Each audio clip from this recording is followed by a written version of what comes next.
It's the end of the last ice age. Our ancestors have survived this freezing desolation for 25,000 years. They are hunter-gatherers.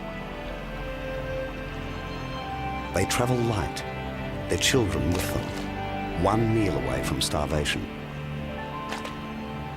They are never able to settle down. But these nomads are about to change the world. Their Stone Age revolution will make our civilization possible. They will set humanity on the long journey to the modern world.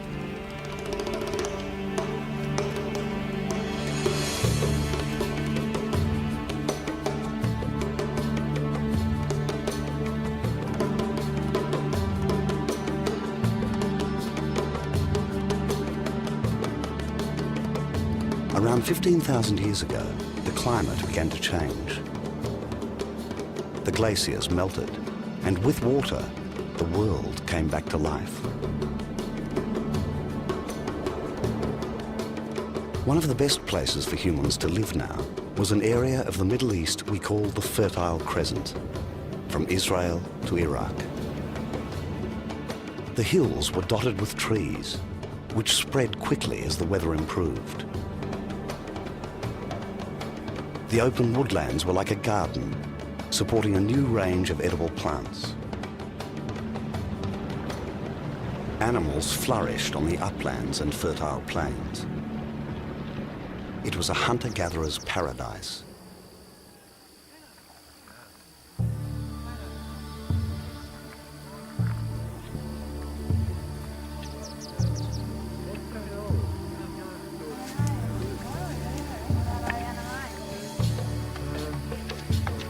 It was here the travelling bands found something completely new, which would change humanity forever.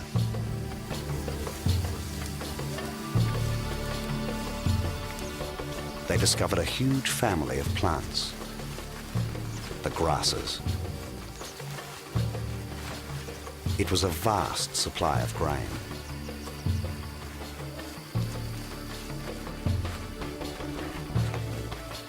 This was the spark which would make human progress possible.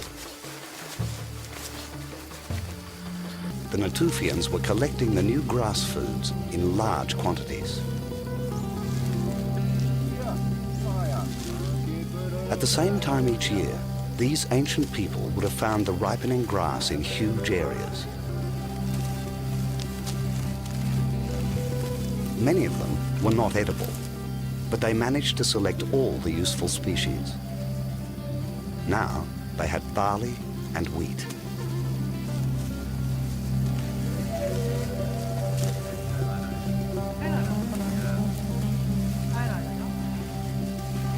But they were travelers, working together in small family groups. They had to carry everything they harvested.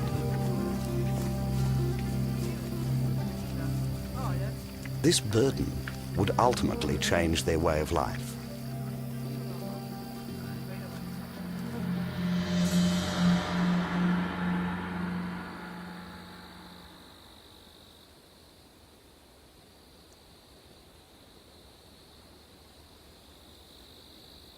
Today, the land of the Natufians is drier and hotter.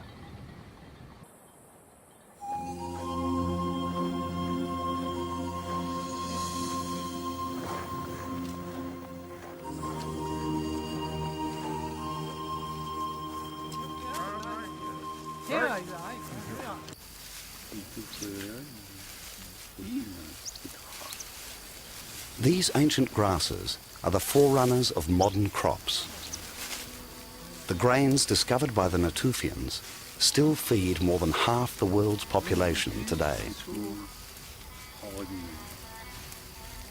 Of all the things they ate, grain was unique in one vital way. It did not decay. Keep it dry, and it lasts for decades. For the first time, they had food they could rely on for long periods of time. Now, They needed to store their grain. There was a reason to stay in one place.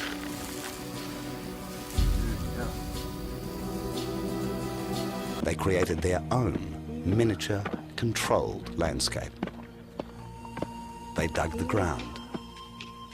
They took their own precious food stocks and sacrificed them for the future. This simple act was the beginning of a new way of life.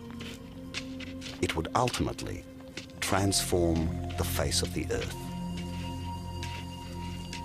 They were the world's first farmers.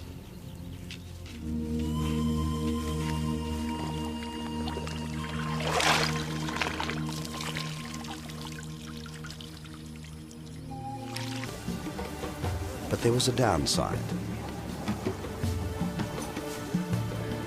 Crops had become a very serious and time-consuming business. A relentless chain of production, from harvesting to winnowing and grinding. It was very labor-intensive. Life was a lot less carefree. But the community itself was not large and estimated to be between 25 to 50 people.